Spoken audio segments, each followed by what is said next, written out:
यमुना नदी तो social media पे छा गई है। यमुना का पानी गंदा हो गया तो उसको साफ करना भी है।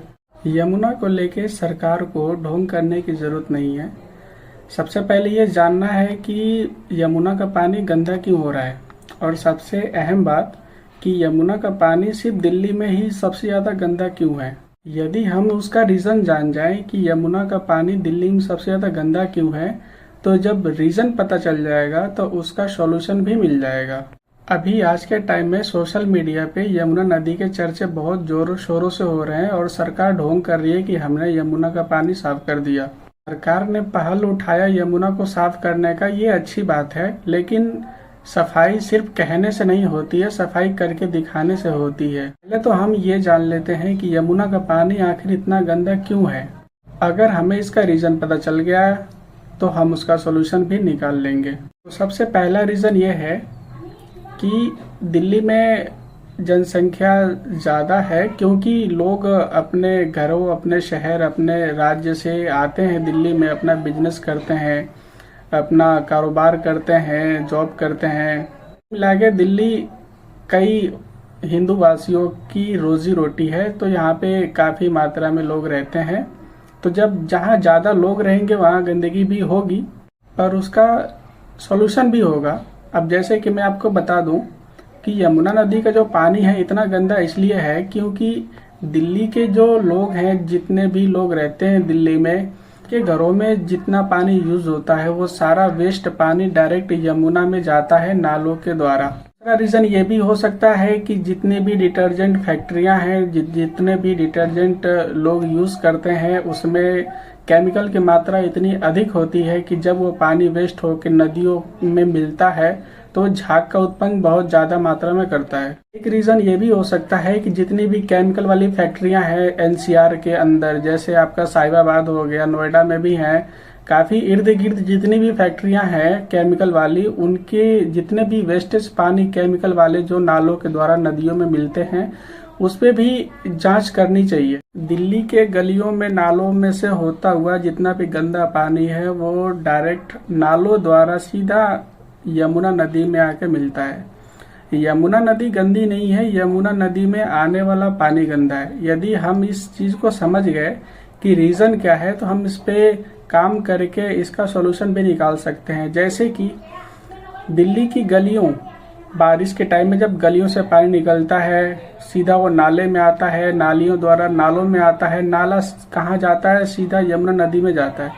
यदि हम उस गंदे पानी को किसी तरह फिल्टर करें, मतलब सरकार इस पे काम करे, अगर वो फिल्टर करे, भले ही पूरा फिल्टर ना कर पाए, अगर 50% भी कर लेता है तो हो सकता है कि आने वाले टाइम में धीरे धीरे यमुना नदी में काफ़ी सुधार हो जाएगा। और जितनी भी डिटर्जेंट फैक्ट्रियां हैं सरकार को उस पे एक्शन लेना होगा कि आप डिटर्जेंट में उतना ही केमिकल मिलाएं जितना कि एक कपड़ा सिर्फ धुला जा सके, जरूरत से ज़्यादा उसमें झाग ना उत्पन्न हो।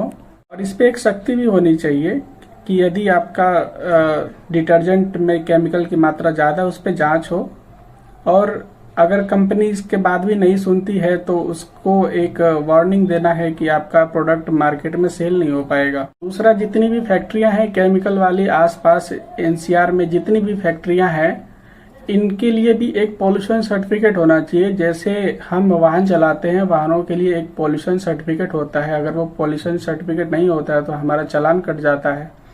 तो वैसे फैक्ट्रियों का भी एक पॉल्यूशन सर्टिफिकेट सरकार को बनवाना चाहिए और उस पे हर महीने जांच होनी चाहिए, उसके पानी पे वो कहाँ जा रहा है पानी, उसमें कितना केमिकल है। ये बहुत मुश्किल काम है कि हम दिल्ली में कई गैलन के मात्रा में पानी वेस्टेज नालों के द्वारा यमुना में मिलते हैं, तो उसको सारे पानी को फिल्टर कर पाना बड़ा मुश्किल है। लेकिन ये एक सॉल्यूशन हो सकता है कि यदि हम नालों में जो भी पानी आ रहा है, गंदा पानी दिल्ली के नालों से, गलियों से जो भी निकल के आ रहा है पानी, उस पानी को कहीं रोक करके नदी में प्रवेश होने से पहले यदि हम उसको कुछ हद तक फिल्टर कर देते हैं तो हो सकता है कि जब भी बारिश का मौसम आए और नदियों में पानी इकट्ठा हो और जब बारिश का मौसम खत्म हो सकता है कि हमें उसके बाद यमुना में काफ़ी हद तक साफ पानी देखने को मिल सकता है। नदियाँ गंदी नहीं होती हैं, उसमें आने वाला पानी गंदा होता है। तो अगर हम आने वाले पानी को ही अगर साफ करके नदी में मिलाएं तो नदी गंदी हो ही नहीं सकती। सरकार ऐसा कुछ काम करती है, नदी को लेके ऐसा कदम उठाती है, तो सिर्फ सरकार को ही नहीं, दिल्ली के जितने भी नागरिक हैं, एनसीआर के जितने भी नागरिक हैं, उनको भी एक कदम स्वच्छता की तरफ उठाना पड़ेगा। क्योंकि ऐसा पॉसिबल नहीं है कि सरकार सिर्फ साफ करने में लगी रहे और पब्लिक जो है उसको गंदा करने में लगा रहे, फिर तो ऐसे कभी साफ नहीं होगा। आपको पता है कि समस्याओं का समाधान तभी निकलता है जब समस्या का पता हो। अगर समस्या को हम समझ ही नहीं पाएंगे, देख ही नहीं पाएंगे, तो उसका सोल्यूशन निकाल कैसे सकते हैं आप। अगर किसी परेशानी का हमें जड़ पता चल गया कि इसकी वजह से हो रहा है, तो हमें उसी पे काम करना चाहिए।